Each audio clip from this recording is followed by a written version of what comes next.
I'm going to talk to you about one particular concept in lower leg revascularization called angiosomes. This was something I never heard about when I was doing my fellowship 10 years ago. There's been a terrific evolution and refinement in the way we think about revascularizing lower legs, particularly below the knee interventions and with the aim of improving wound healing. When I was a fellow, we talked about just getting one inline vessel open to the foot, and the belief was, well, if you got one vessel, the collaterals will take care of the rest, and we'll let the podiatrists and wound care people take care of the rest. And got okay results in some people, but clearly in some people having one vessel patent to the foot isn't enough to heal their wounds. And out of this came the concept of angiosomes. So what's an angiosome? Do I have a laser pointer somewhere? Yes. An angiosome was, it's something that's been talked about in loose terms over the years, but in 1987, a plastic reconstructive surgeon really kind of crystallized the concept in his book about angiosomes. And he defined an angiosome as the volume of tissue supplied by a specific source artery. So you've got an artery supplying some muscle, supplying some connective tissue, and the overlying skin. Angiosomes can be connected by what have been termed choke vessels or collateral vessels that can interconnect various angiosomes of the body. He described it in terms of making tissue flaps and skin grafts and doing reconstructive surgery, but it does transfer over into the idea of lower limb revascularization. So here's a body map of angiosomes. And most people in anatomy class at some point along the way have seen dermatomal maps, which is mapping the innervation of the skin from various spinal levels.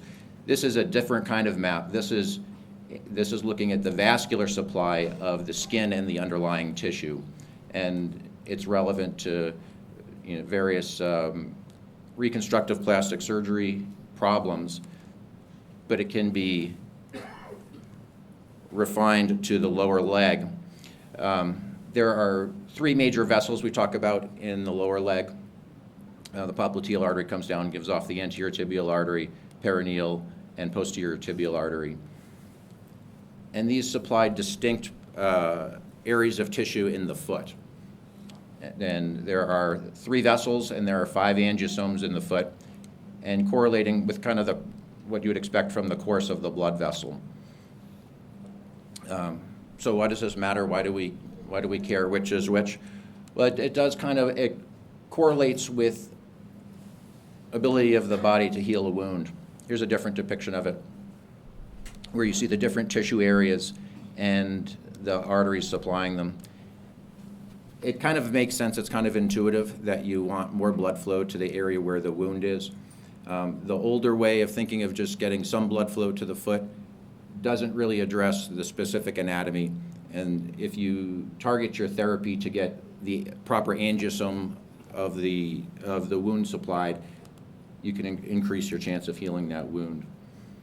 So here's a case example. This is a left leg, and there's a wound down by the medial portion of the ankle. And happens to be about the area you'd feel the posterior tibial artery. But here's the angiosome. This in blue here is the angiosome supplying that area of skin with the necrotic area. So if you did an angiogram, in the old way of thinking, you'd say, well, look, you've got two patent arteries. There's the anterior tibial and the peroneal artery supplying the foot. That should be good enough. And there's some collaterals down here and some collaterals up here. So he should be fine. And when I was a fellow, this would have been an acceptable angiogram for someone with a foot ulcer, and you'd say they just need wound care. But they do have an occlusion of the posterior tibial artery that is missing here, reconstituting later on. And if you're looking at this from an angiosome point of view, this area of tissue is getting inadequate blood flow, even though there's adequate flow to the foot. So a percutaneous intervention could potentially help that. And over the last 10 years, there's been terrific refinement in our ability to treat below-the-knee tibial disease. Back in the day, people were using coronary balloons These arteries are about the same size as a coronary artery, so there's a lot of coronary equipment that was being used to treat tibial disease. You'll hear some more during the course of the day today about much more refined techniques where we can put sheaths and catheters in from the small arteries in the foot. You can access for example, the dorsalis pedis artery and put a sheath in there and do an atherectomy going from the bottom up. We typically start at the femoral arteries, which are the big arteries that we're used to accessing, and come down from the top. You can't always connect up from the top.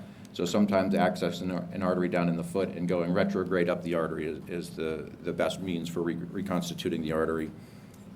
And when you're able to do that, you've got a reconstituted artery here.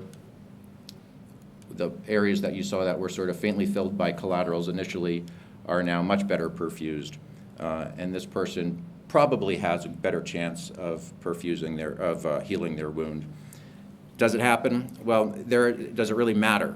There are some data suggesting that there's a better limb salvage rate, better endothelialization rate of the wounds when you directly versus indirectly reperfuse the angiosome.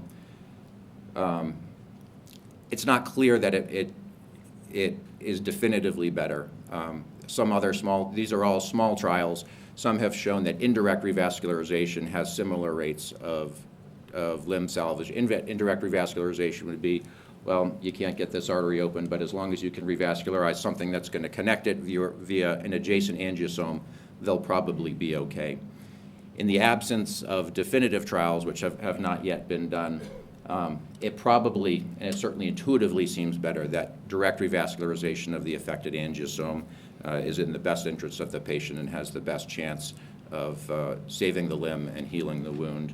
And we do have the technology now, and the tricks and the techniques have evolved to the point that we actually can do this and open up an artery that 10 years ago would have been considered either futile or something not feasible percutaneously. So how do we use this concept in clinical practice? It highlights the need for individualized revascularization. You can't just do an angiogram and see blockages and blow up balloons in the blockages and think that you've helped somebody out. You need to correlate the actual wound location with the vascular anatomy that supplies that wound and use that to target your revascularization efforts with the ultimate goal of maximizing the chance of wound healing.